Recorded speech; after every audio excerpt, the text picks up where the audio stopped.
I hope you're all doing well. We're just going to give it a few minutes. I like to give 4 or 5 minutes to let folks get in. If there's any technical issues, they have a chance to reach out. Um, I'm very excited to have you all here. I'm excited to have other folks here as they come in. We have another person entering. Um, Please feel free to drop in the chat where you're calling in from. I think that's a big part of these virtual events that is really fun is we have people calling from all over. I personally am calling from Brooklyn. I'm in Flatbush, for those of you familiar with New York City. And as folks may have seen just a moment ago, I have my birds out and about with me. They love to be involved, especially when I'm working. Love to love to play with Dad's computer. Um, yeah, I love to hear where other folks are from. I see Ash is in the chat. Ash is a big volunteer here at the EFA, calling in from Pakistan. I see Oh, in North wow. Carolina, New Hampshire. I think it's so fun to get to see where everybody's calling in from.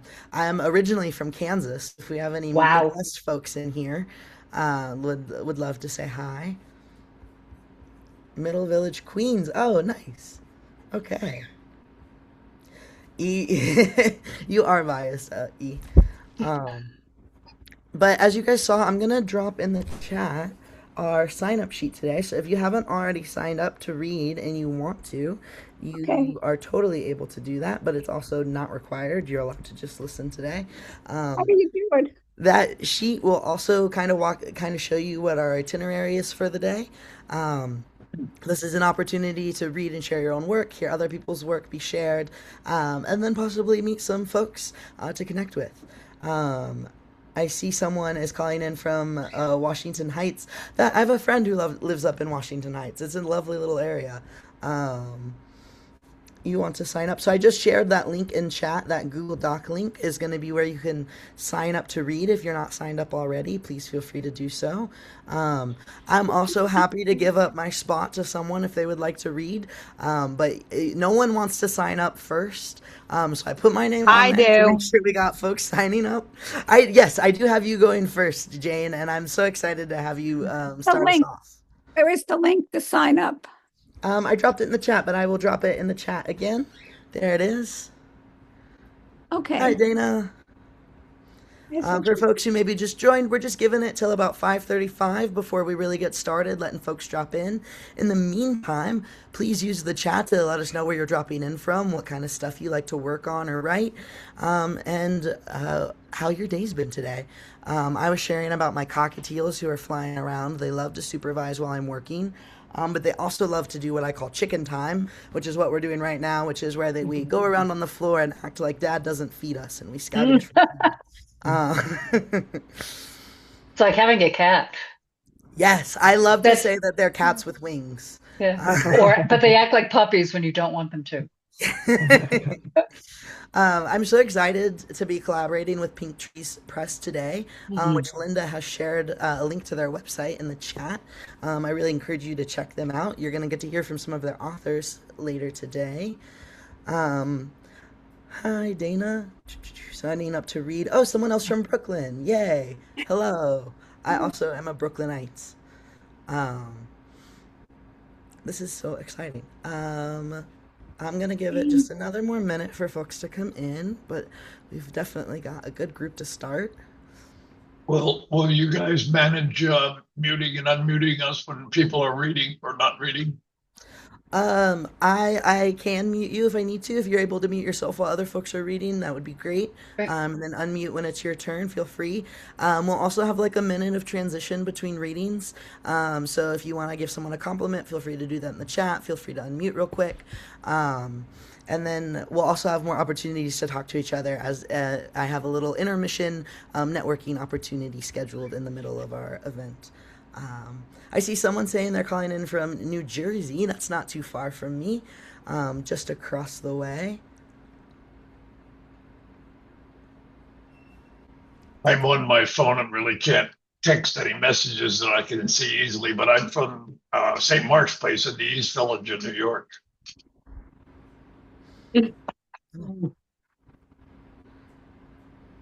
Uh, I'm doing the thing where I try to listen and read the chat. I'm so sorry, Philip. Um,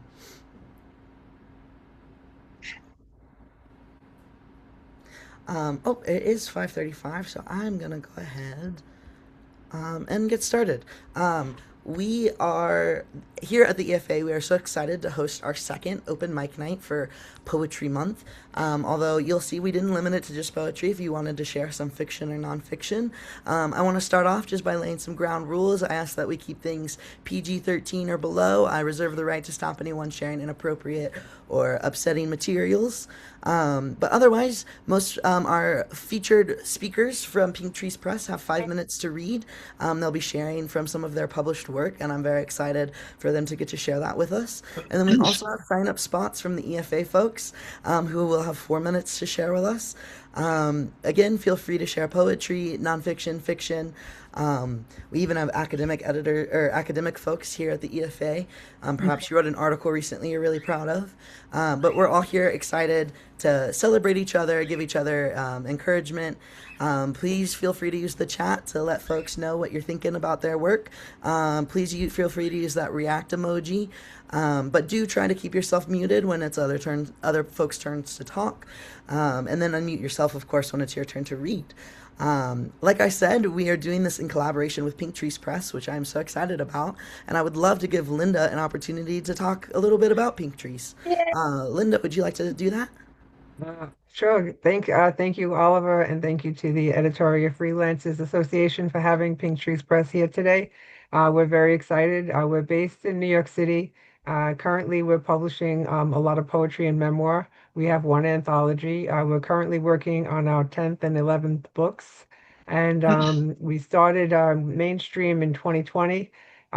Before that, it was a little press that I was making handmade books in small batches. That was from 2012 to 2020. And then in 2020, we kind of went mass marketed. And in the last 5 years, we're really growing. And, we never had we had a website just 3 years ago. And now, we're going to AWP and now we're on the EFA. So we're just trying to keep growing and growing and expanding beyond our New York City community.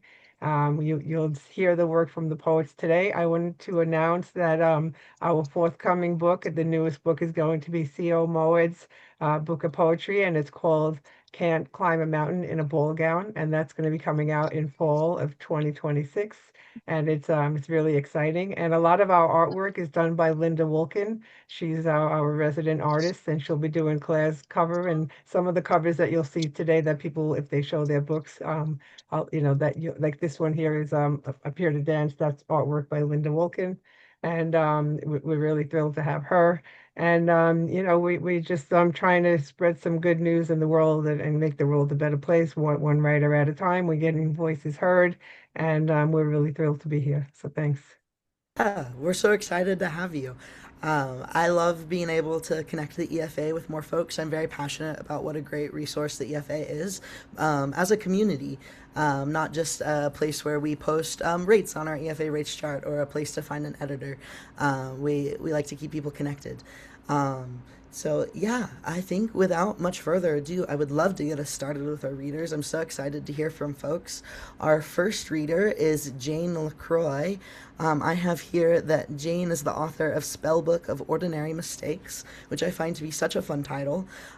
So without saying much more, Jane, it's your 5 minutes. Please share with us how you would like to. Thank you, Oliver. Thank you, EFA. And thanks, Pink Trees Press.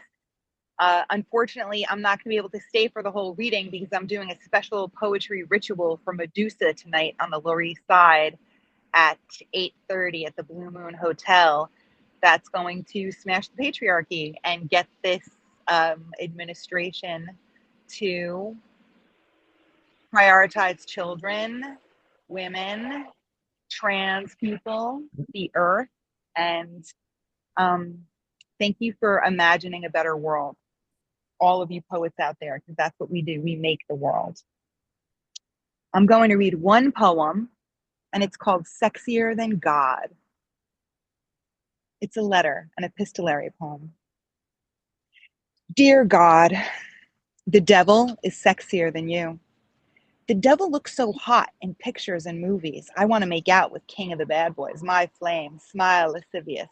I want to know the fiery kiss from his burning lips.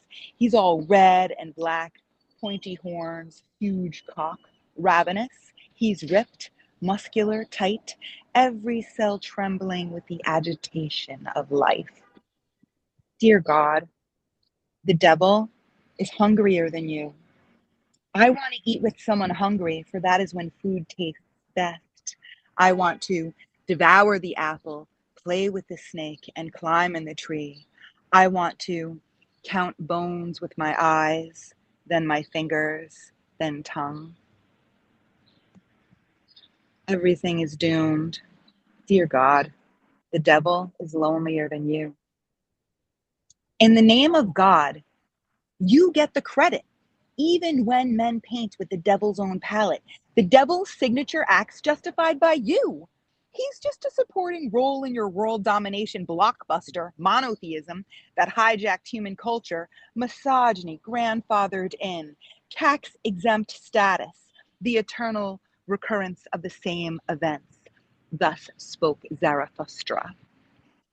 O Aten, dear God, you are all politics and prescription, holy books and religion, requisition of love and righteousness, mere shields and bait to justify hate and make us wait for your myth of heaven that only belittles that which earth has given. Dear God, the devil is sexier than you, and through his sexiness, I'm sexier too.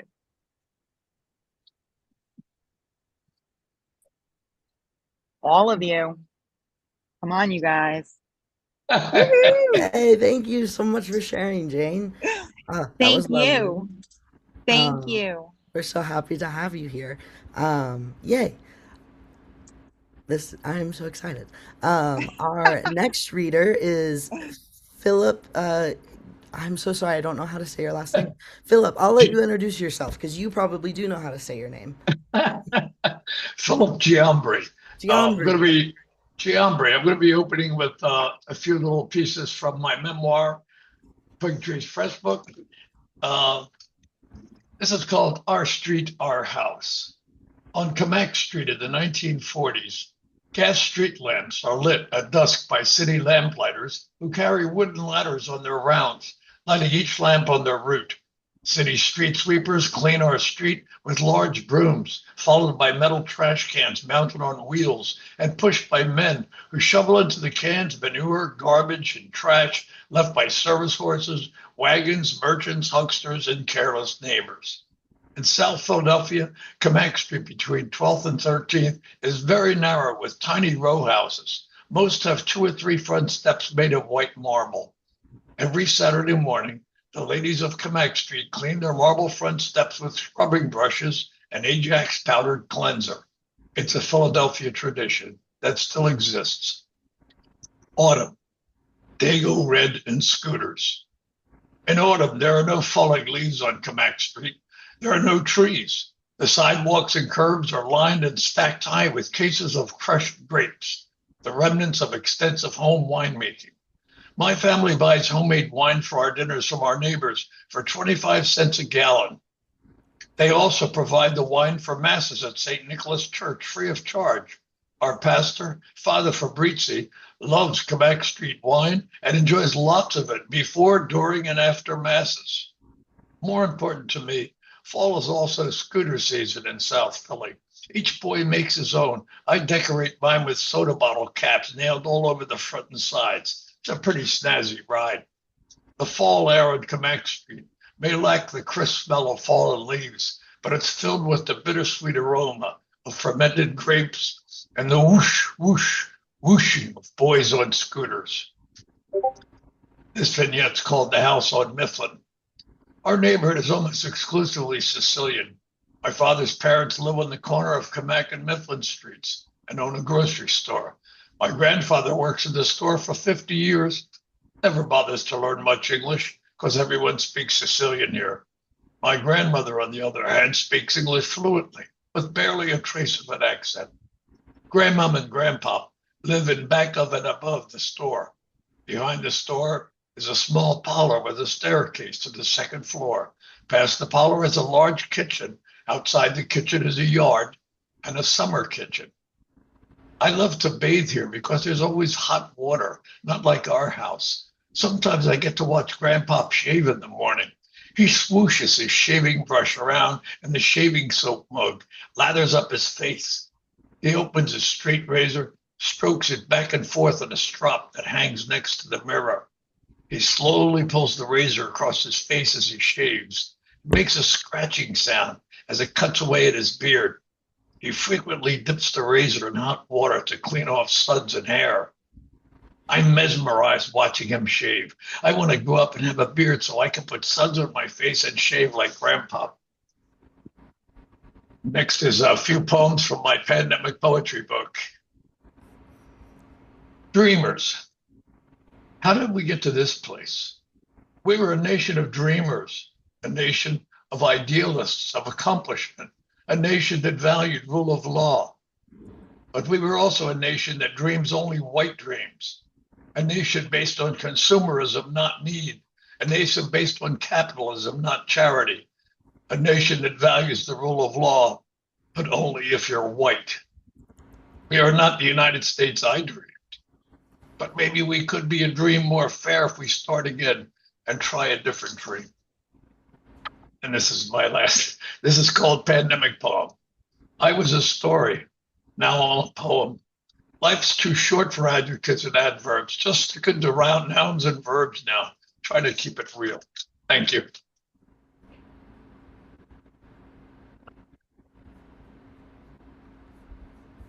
Thank you so much. That was lovely. I love those. Thank you so much for sharing, Philip.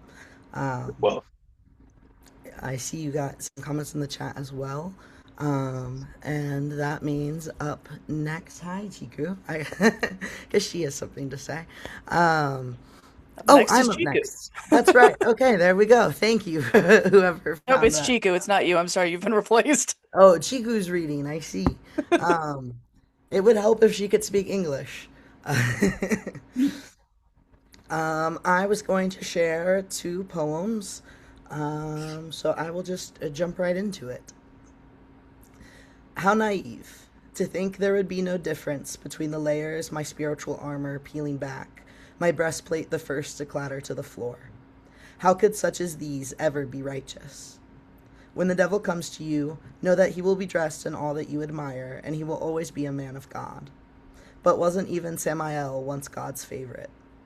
Again, the victor writes the story, and I wonder, did his fall hurt as badly as this? Did your wings spread in vain, or did your fear freeze you? Did it feel holy? When you hit the ocean, did you burn? Don't answer. Tell me a pretty lie. Tell me that the fall felt like freedom, and that the burn was worth the view. And then that's it. Thank you, E. I'm reading off my phone, which I know a lot of people are very vehemently against, but I am who I am.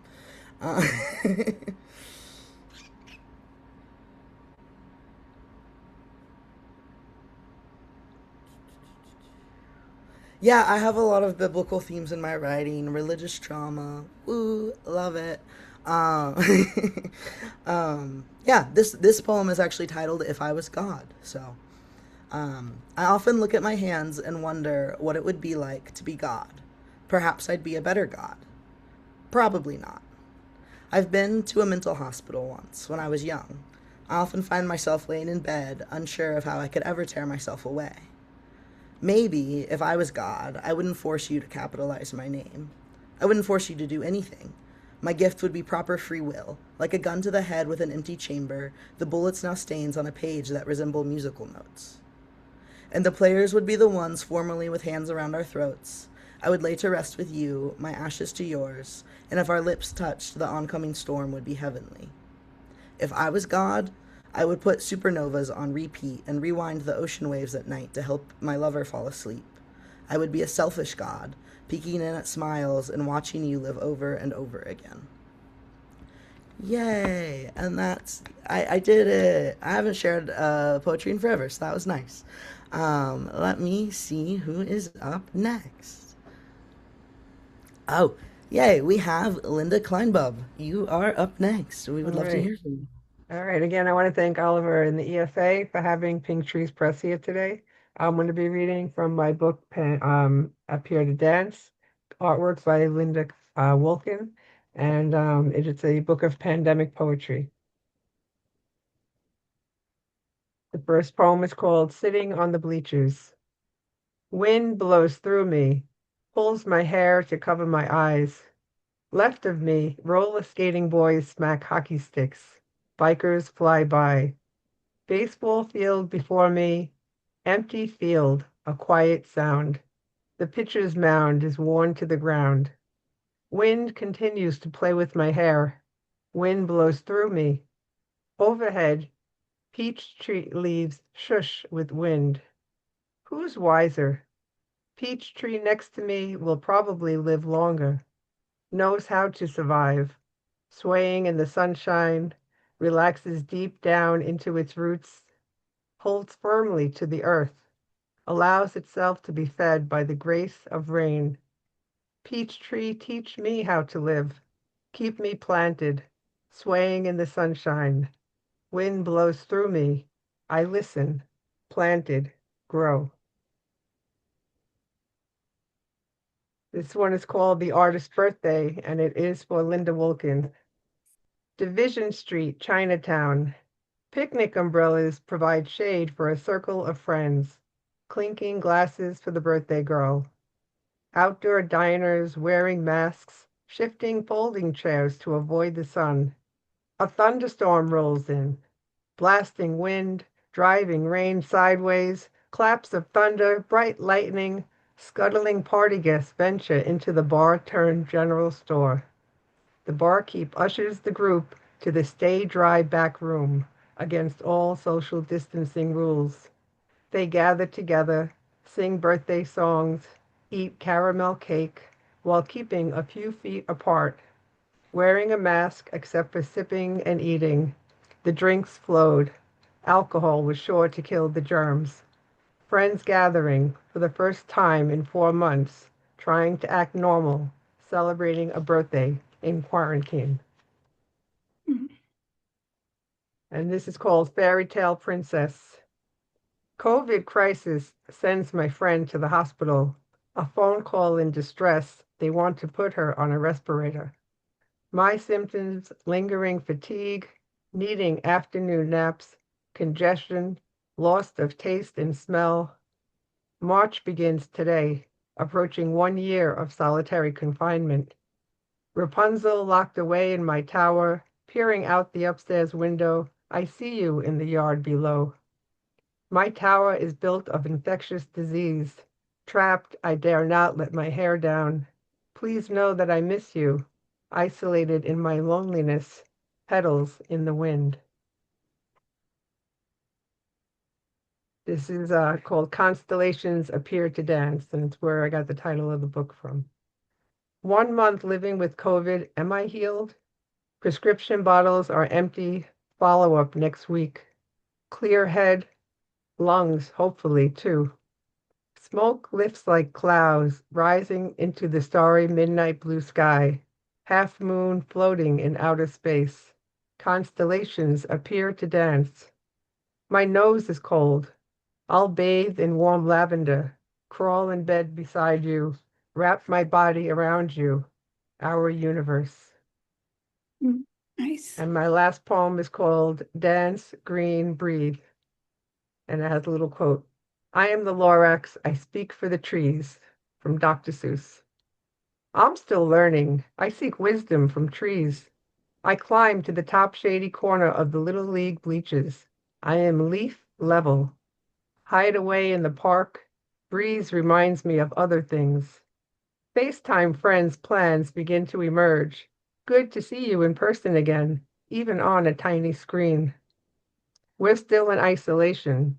Loneliness grows in dried grass on empty playfields. Making plans to travel during a pandemic requires a good cancellation policy, should the virus spike. Research what attractions are still closed.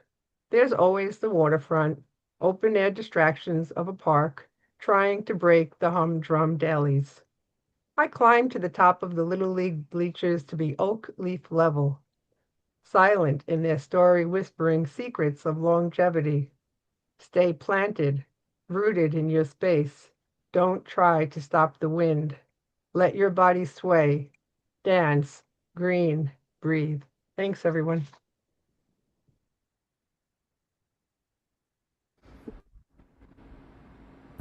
Thank you so much for sharing, Linda. Dana makes a great suggestion in the chat for us to pause for a few moments after reading. Linda did a really great job of doing that. So I'm just highlighting that for our future readers. We also have plenty of time. We're ahead on time, so please feel free to take your time.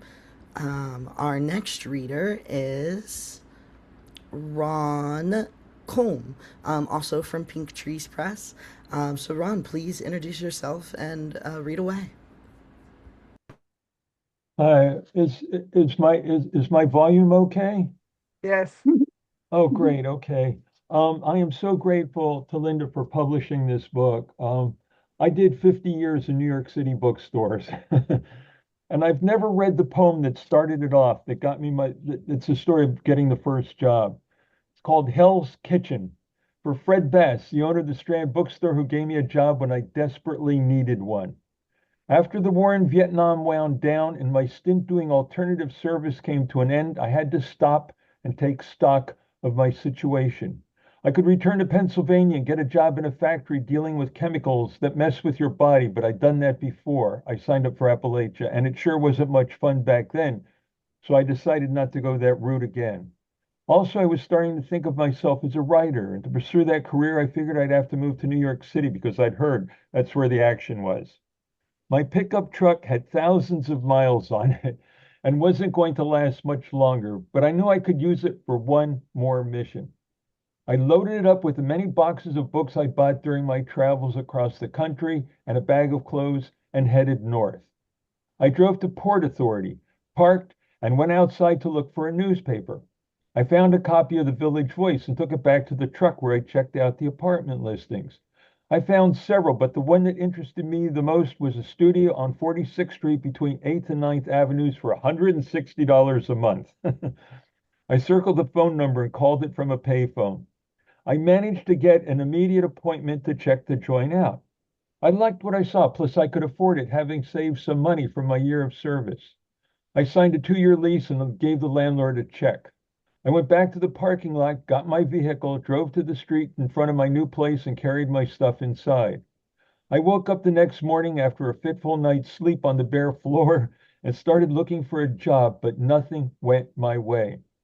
Every place I applied to seemed interested at first, but as soon as I got to the part where they told them about my year in Vista, that's Volunteers in Service to America, they got cold feet. I could read the equation on their faces. Community organizer equals union organizer, and nobody wanted that. The days went by and my savings were dwindling, so I started selling off parts of my library to get enough cash for food and rent. I became one of the regulars at the Strand bookstore, and Fred, the owner's son, began to recognize me. After my third trip, he offered me a job, but as the pay was $60 a week, I said no and continued to pound the pavement to no effect. After my fifth trip, I said yes. I was running out of books. So I did work in the Strand. I think that's close to 5 minutes, right? So I should probably let it go. But I did work in the Strand from 69 to 75. I worked with Patti Smith and Tom Verlaine and Richard Hell. And I was at CBGB's the night the punk broke there. It was really interesting. So I'm grateful for everything. Thank you so much, Linda. I'm so grateful you published this book. I'm totally grateful. And thank you all very much. Pink Trees Press people are marvelous. Thank you so much for sharing. Ron, your time wasn't quite up if you wanted to share a little bit more, but I'm also happy to move on to our next reader. I don't see you unmuting, so I guess I'll go ahead and introduce our next person. Our next person is an EFA member that I know well. I'll let you introduce yourself. Hey, so I've been in the publishing industry for almost 20 years. Mostly wrote short stories. My first novel came out during the pandemic in 22. And I'm reading an excerpt from the first book and the second book in that series. They're both fiction, urban fantasy. Angels, demons, magic, and murder is kind of my deal. So, yeah. Um, Not many can quote the Book of Nahum, Cassiel. Father John chuckled. It is not a book that brings much peace. It is a warning against those who ignore him. I took a swallow of my drink. I find it a comfort to know that, whatever happens, he will not ignore the evil in the world. Nor shall I. My mind wandered back to poor Mary Beth, but I didn't know what to do about it. Her father, after all, had made his choices. Where were you then? He lifted his head and stared at me. Where were you when it took him, my sister, her husband, the boy? Where were you?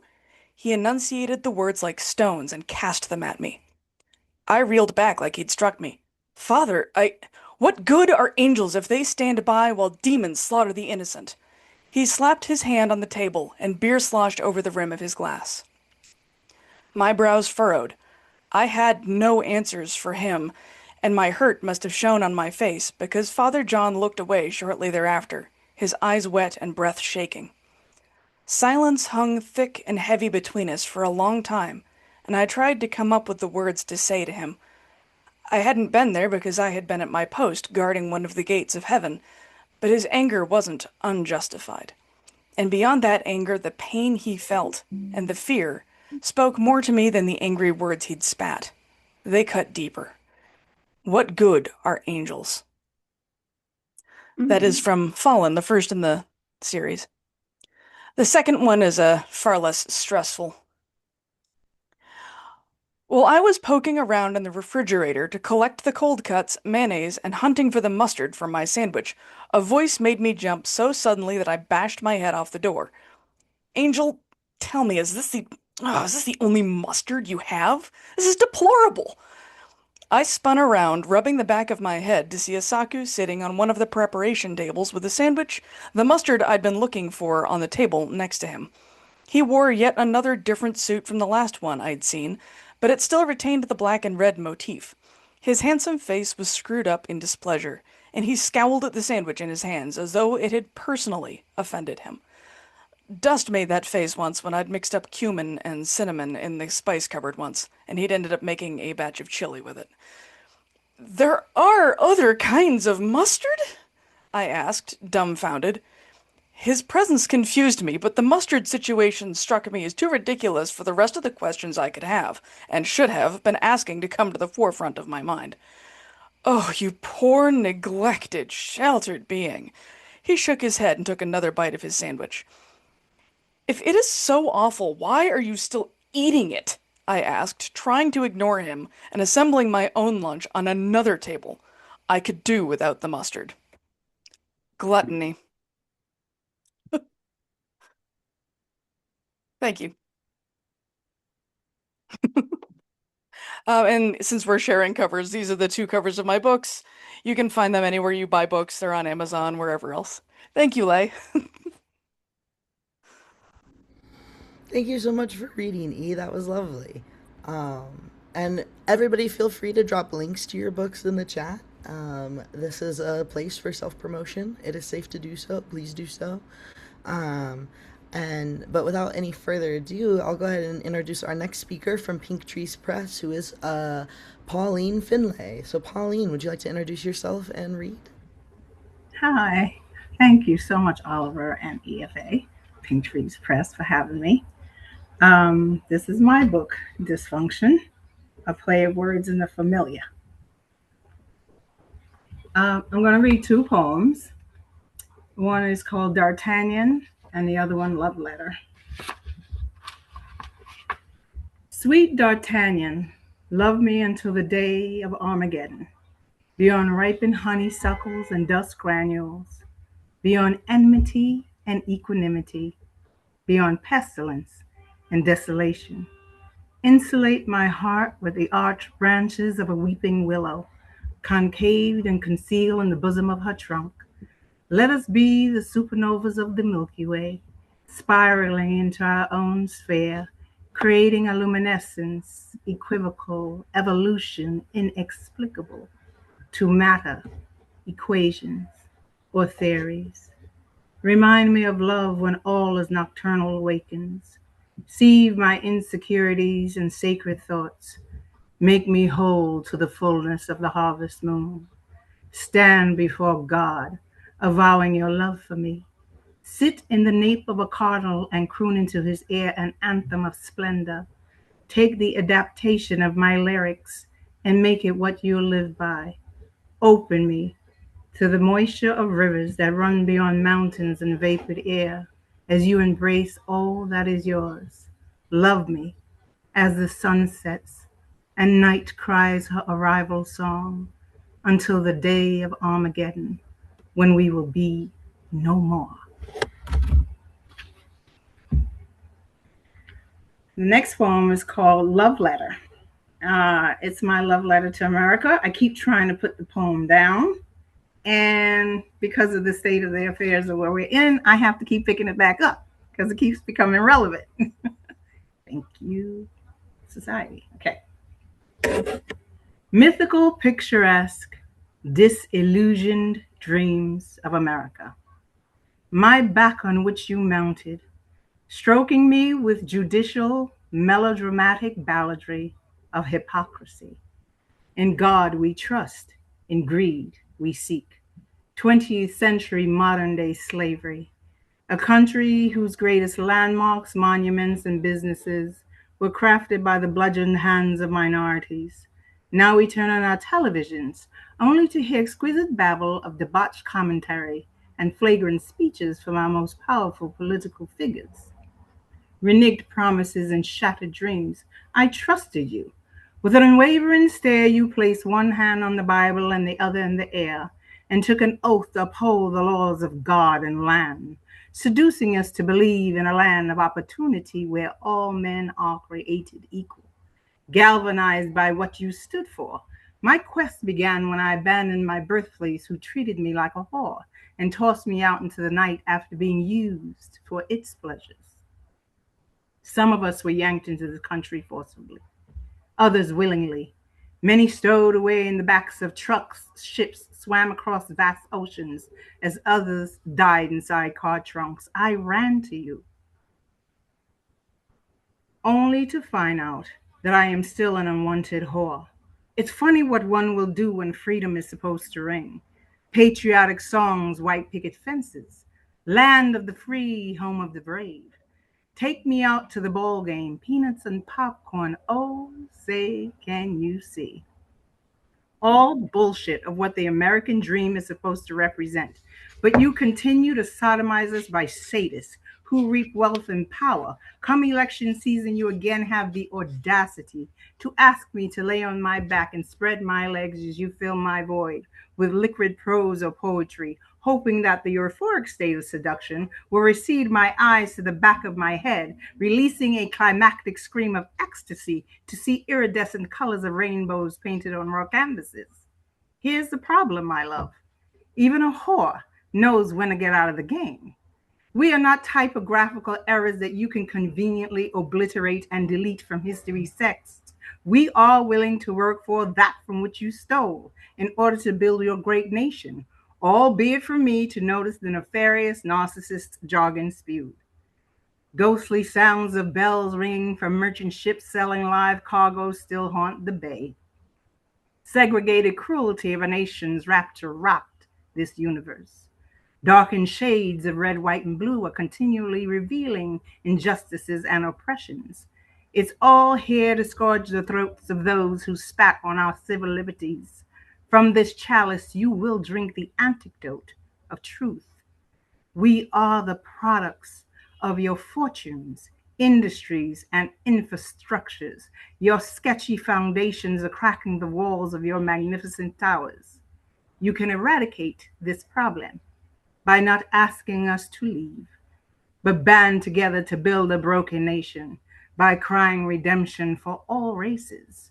Allow freedom to ring. Allow freedom to ring. Thank you. Thank you so much for sharing. That was so great to hear. As I love seeing all the clapping hands come up. Oh my gosh. So let me go ahead and find our next speaker in the lineup. Our next speaker is C.O. Moed from Pink Trees Press as well. So C.O., I'll let you go ahead and take it away. Thanks so much. Thanks so much for having me here, Oliver, and for EFA. And thank you, Pink Tree Press. It's an honor to be part of their catalog. As you heard already, they're amazing writers, and I'm really thrilled to be part of it. This is from Can't Climb a Mountain in a Ball Gown, called Giving Up the Ghost. As usual, the almost famous neighbor is raging up the avenue, comb over, hitting stoop shoulders and that ratty Barnes and Noble bag stuffed with his almost finished second novel, until it hits me. Wait a minute, that son of a bitch is dead. Years since I heard that morning waterfall of his empty beer bottles flooding the recycling bin underneath the beat up stairs. That summer, 1983, when he moved in, I was still secret disco dancing to dreams. One day, love will fill my new home. Didn't notice seasons disappearing into New Year's until waking late and old, and grief flooding a ruined apartment, and the sound of a waterfall made with empty beer bottles every morning, exactly 8:13 a.m.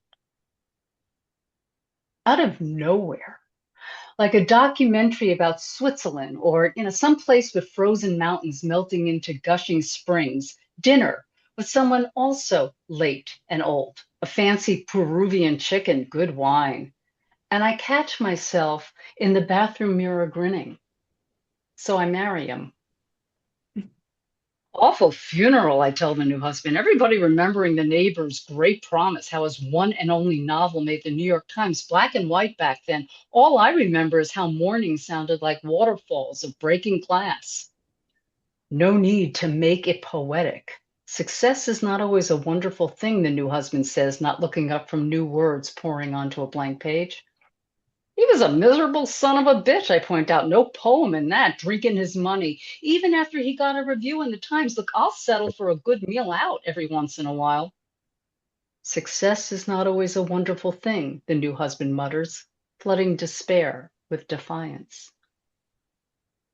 Dead neighbor relatives give me his fancy big mirror, make the old walls pretty, so I step up dancing. And her ghost screams back at me, raging, gray hair, that hating glare, the lost chin every relative has. You're dead to me, I yell back. You're dead. Can't gun for me over the phone no more. No more. She don't budge. Just hates my everything. No matter which way I stand, my chin will never be rid of her. Your grimness is wearing down what we have left, shouts the not-so-new husband. Life is short. Life is short. And where's the girl who yelled at me on our first date? Another lost night. Aunt Lil suddenly dancing on the bed. I jump up, grabbing air. I miss you so much, but boy, were you smart to die before the Intifada. We buried you, and a second later, your hopes for peace got assassinated. I hug your letter kept safe in that old folder I stole from that belittling job when I stopped shouting over my fears. I can hear you telling me what love's supposed to feel like, what family's supposed to say. Are you okay, Aunt Lil? I miss you so much. But if you hadn't died on Valentine's Day, your heart would have been broken all over again.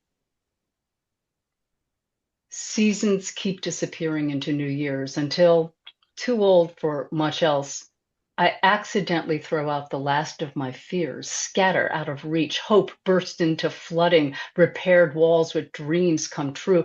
My hand-me-down mirror fills with disco dancing, laughing gray hair, eyes sparkling, that lost profile, camouflaging determination.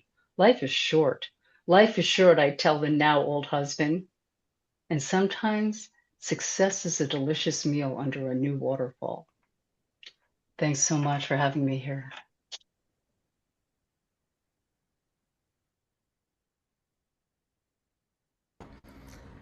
Thank you so much for sharing. That was so lovely to get to hear. I love seeing folks in the chat quote pieces of the work or comment on the pieces they like. I hope all the authors are getting to see those compliments in the chat. Yay, I think all the breakout rooms have officially closed, which means it's my pleasure to introduce our next speaker, who is Lee Taylor Johnson. I always want to say Leigh. I know your name's Lee. I'm sorry. No, it's good. I'm just trying to throw you a curveball because you're too good. I don't want you to make other people feel nervous about sharing. Gonna make me cry of nerves. Okay, so I have a couple of flash fiction pieces to share. just because that's what I enjoy writing is fun little standalone pieces. So the first one is called To Starting Over, parentheses, it's not really about the plants, you know? Starting over after ending a 3-year relationship is less about rediscovering yourself, it turns out, and more about replacing all the houseplants you lost. Lost is an extremely generous word in this case, mind you. The actual description is something closer to had destroyed by your thankfully now ex-boyfriend in an alcohol-induced fit of rage. I found that the latter tends to invoke uncomfortable questions from well-meaning friends and family, though, so it's much easier to just go with lost. Better that than be forced to play the diplomat for my own mental well-being, unironically parroting his half-cocked logic of the morning after with a smile and a hand wave that says, "Oh, you know how boys can get. Now you know why he's an ex, right?" He claims he blacked out, but No. systematically demolishing an entire sunroom's worth of carefully cultivated houseplants takes a level of time and effort that suggests full awareness of his actions, if not at least some small amount of premeditation. So here I am, browsing Fred Meyer's gardening section in an effort to rebuild at least some small piece of my former life and independence. Their indoor selection is pathetic even on a good day, but today it's bordering on depressing. There are a handful of garishly painted succulents on display, as well as a few of the non-graffiti variety that are suffering from an obvious case of overwatering. Next to them is a spider plant begging to be repotted, and a golden pothos with so many yellowed leaves that its name is starting to look more and more accurate. Any of these would require more resources than I currently have if they really want a fighting chance, but I suppose beggars can't be choosers. I wasn't even cheating. I'd say that's the stupidest part of this whole thing, but that would really undersell the stupidity of him tearing my sunroom to shreds instead of having a single adult conversation. He probably still would have thrown a tantrum because he has a fondness for doing that sort of thing, but at least my poor fiddle leaf could have been spared. It was the ivy that was the real loss, though. My first plant, propagated from a cutting of my grandmother's, lovingly tended until it was full and sprawling and could wrap the room twice over in a garland of waxy phthalo. Every one of those beautiful dark green leaves ripped into confetti, their stems dunked in bleach to ruin any hope I may have had of regrowing them. You tell me if he blacked out. After a little more deliberation, I grabbed the stressed spider plant, an appropriately sized pot, and a bag of generic potting soil mix. Normally, I like to mix my own formula, but hey, you work with whatever limits the dresser of your parents' spare bedroom gives you.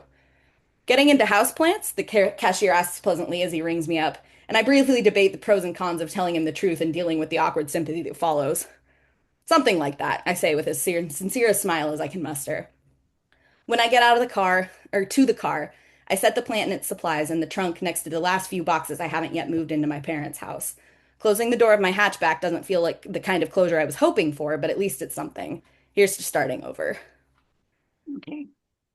Um, and then the other one is called Maybe It's Time to Just Adopt a Cat Instead. Your day begins with sweeping dragons off your back porch. This has become a common occurrence, especially on chilly November mornings like this one, when the clouds are so gray and pregnant with rain that the air itself feels heavy. The fire flickering in their bellies isn't enough on its own to combat the cold, so they congregate in little groups wherever they deem it safe to do so. Since your house is closest to the woods and a bit out of the way from the rest of the neighborhood, your back porch has become the local favorite. This morning, there are a good 7 of them waiting for you, cocking their little heads and staring you down over your morning tea with their wide-set yellow eyes.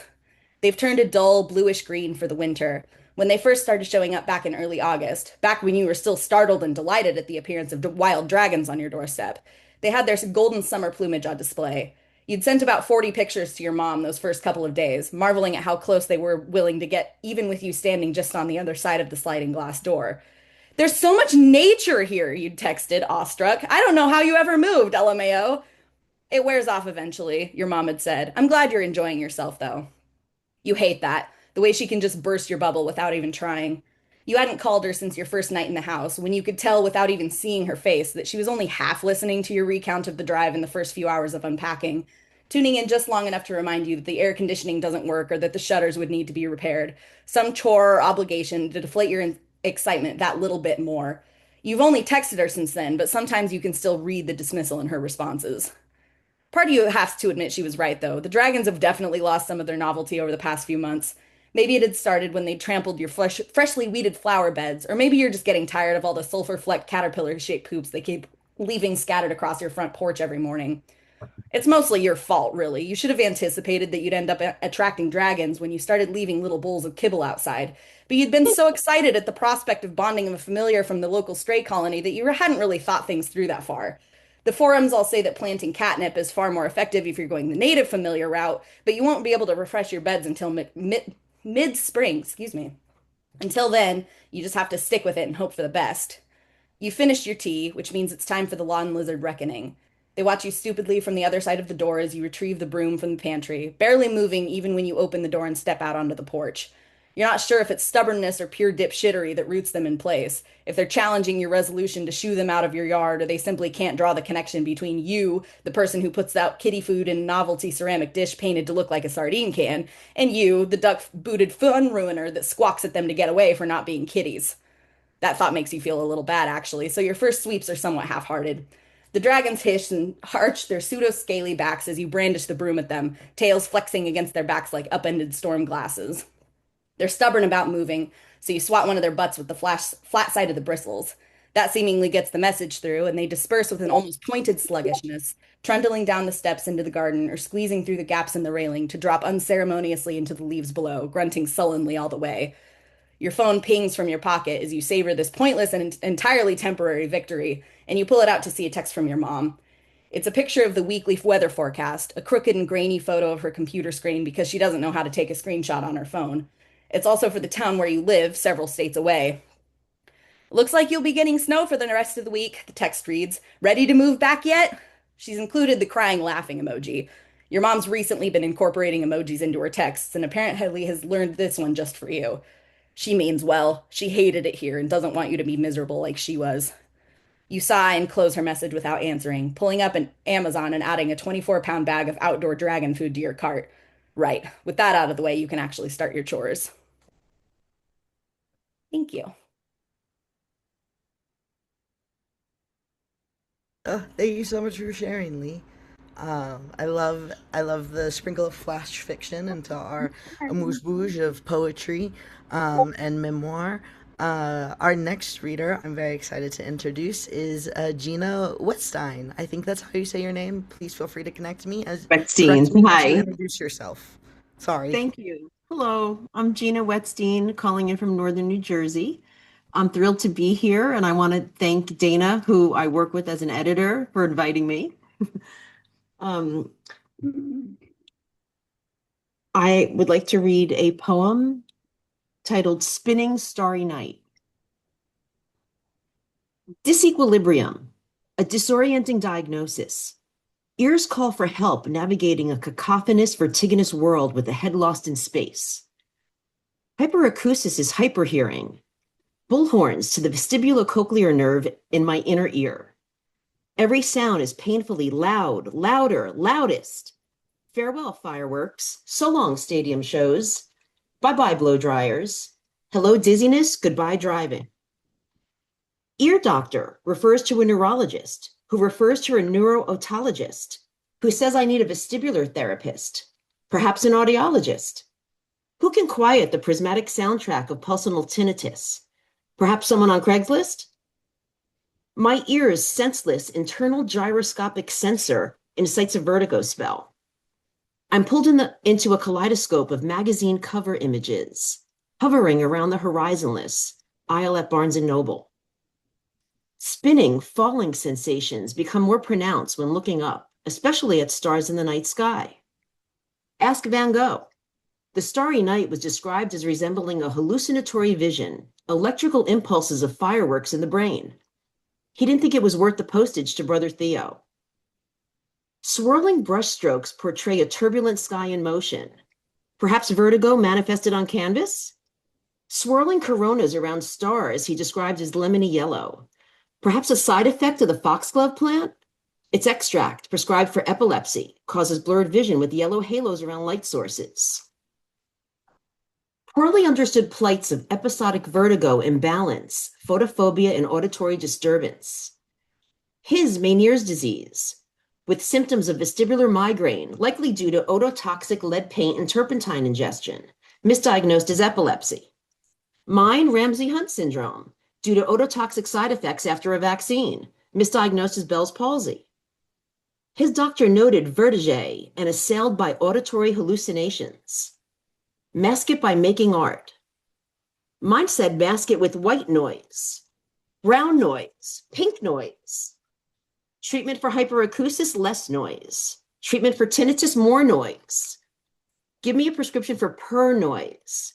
Ears perfectly tuned to the frequency of 2 crooning red Maine coons who vibrate with joy when I walk into the room. Thank you. I was about to put something that I really liked that last line, but then it was your last line, so I can just tell you verbally. Thank you so much for sharing. Thank you very much. Yes, I see it's being repeated in the chat that was so lovely. We're so glad to have you here tonight. Thank you, Dana, for inviting Gina. We love that. I love seeing all the connections that happen and across the world, even because I guess across the coast. Because Dana, you're further down on the East Coast, right? Oh, the other way. My bad. Okay, I get mixed up with where everybody is, but Yeah, well, I guess technically I am south of Gina, but I'm west, west. more west. I think yeah. I knew that. I think I knew that. Anyway, I'll It's all go good. on to our next reader, who is Ron B. Ron Brimner. Brimner? Is that correct? Oliver, he left, Oh, but he he left. put his Okay. poem in the chat. He put his poem in the chat, you said? Yeah. Let me see if I can find it to share. Oh, I see it. Okay. Plant panic due to the weather. Oh, I hope everything is okay for him. But I am copying and pasting his poem for folks to see in the chat. I'll give everyone some time to read that before we have our last person who signed up read.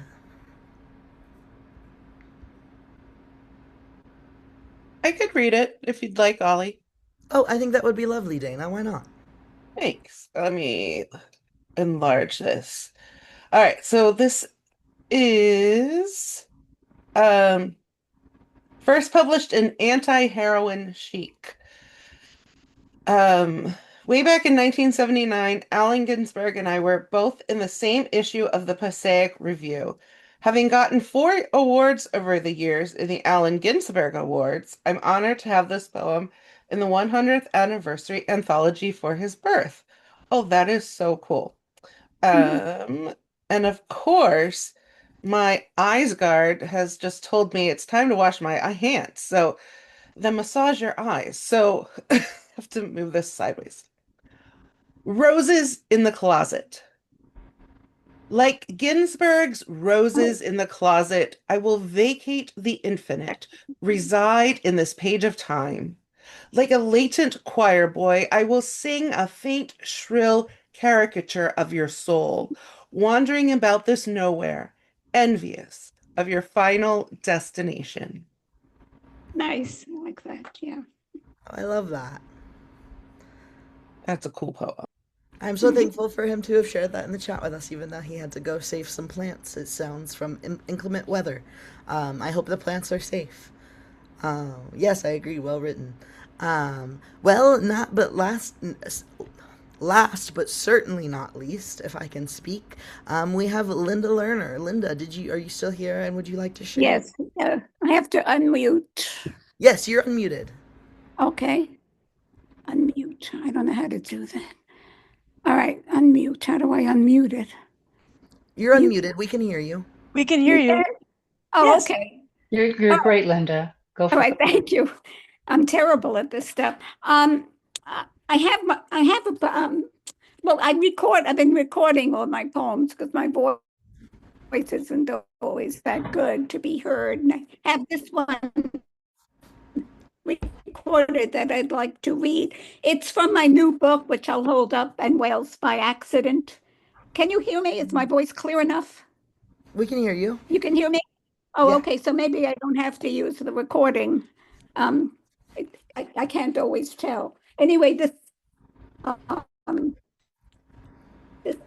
is from that book. It's called Just Numbers.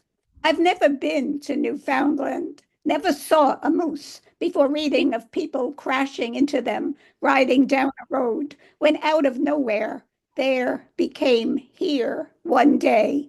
I never saw it coming, a Newfoundland man said of a moose. I told someone helping me up from the ground, not far from a man lying beside a bike. The day twisted like that bike, metal jutting out from what never can be righted again. A close call, they say. I've lived in New York City my whole life, walked down those same streets as last night, heading down East Houston Street, not thinking of moose when I saw small, fast moving lights like visionless eyes coming at me from all directions. Unlike the man who couldn't remember what happened after his car window suddenly blackened, he later learned by a moose who didn't survive. The streets here were crowded as usual that night as I and others wound our way in and out of several near misses I've learned to be grateful for. The Newfoundland man would laugh on hearing me talk about moose in Manhattan. He'd be right to do so. There are no moose here, just numbers, numbers that keep going up. Thank you. Thank you so much, Linda. That was lovely. Thank you. I would love to see a moose in person, though I have to agree with Dana that I wouldn't want it in my windshield. No. That's not the ideal. Don't step on them either. Yeah, no. I don't. I would have to have a very big foot. My dad thought it was a car. It was like a foot from us. It was not a rusted car he left in the brush. It was, in fact, a moose. It stood up and walked away. Well, we are coming to the end of this event, and something I love to do at the end of my events is encourage folks to drop their LinkedIn in the chat. And everybody find one LinkedIn link that is not your LinkedIn and click it and make a connection. See if you can maybe collaborate sometime or like each other's LinkedIn posts as you celebrate a small victory in the coming months. I will lead by example and drop mine. Let me just pull up my link. Oh, he beat me. He got theirs in there. Yeah. Before we go too far, I want to say, Marie, you look amazing. Like your fashion sense. Wow. You look cool. You're muted, but you look cool. I am liking Lee's book wall. Like, I wish I were that coordinated to have a book wall. I have a book wall. It's just not behind me. My husband put it together so it would be the background for my videos, and then I moved to my desk, and now it's not. Oh yeah, I shouldn't be so specific. It doesn't have to be LinkedIn. Feel free Oh, to drop great. whatever you like to connect people with. Great. Because yeah. I don't go on LinkedIn, but I'm definitely on Instagram. I have a question. When will the next reading take place? That's You'll a great email question. us, or how will that? Yeah, so I would love to email Linda again to let you know when we have a similar event happening. Yeah. This is the second time we've done an open mic night at the EFA. The first time was last April. But I would love to see them happen more, and I have more and more members telling me, "Are you going to be doing more of these?" So I think that might be something we have to incorporate. I see Lee smiling, so I think we have at least one EFA member who's excited by that idea. But yeah, I will be sure to reach out to Linda, but also please also feel free to follow us on social media. I'll drop the EFA's Instagram and LinkedIn as well. We're always posting about our events there. I don't have access to that. That's why. You don't have access to what? I'm sorry. To LinkedIn or Instagram. I don't do that. That's why I have text and email. I have the WhatsApp, but you said you were an EFA member, yeah? Huh? Yeah. Well, I joined. Yeah. I signed up. Yeah, I signed up. So you should be able to view our community calendar on the website. It'll have all our upcoming events. All right. Okay, that's good. Then I'll do that. Yeah. Good. Can someone please? Oh, sorry. No, go ahead. Please put the name of the author in the chat who was Dana read his poem. I didn't catch his name, if you don't mind. Thank you. Yeah. Bremer. Yeah, it was Ron Brimner. There we go. Thanks very much. Yeah, I'm happy to help.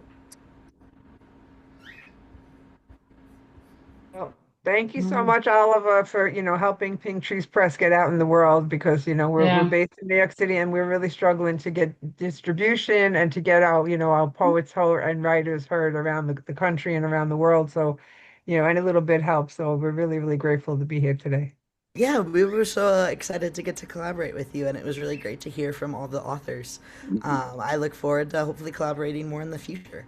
This has been a Very lovely good. event. I appreciate your guys' participation.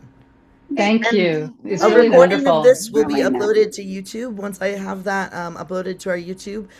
Depending on how nice the rendering process is to me, it might be up as soon as tomorrow, latest early next week. I will share that with Linda, so feel free to share the recording with folks if you wanted to share with them your reading. But other than that, yeah, it's been lovely to meet you all, and I hope you have a great rest of your week and weekend. Okay. You. You Thank too. Thank you so much. It was really wonderful.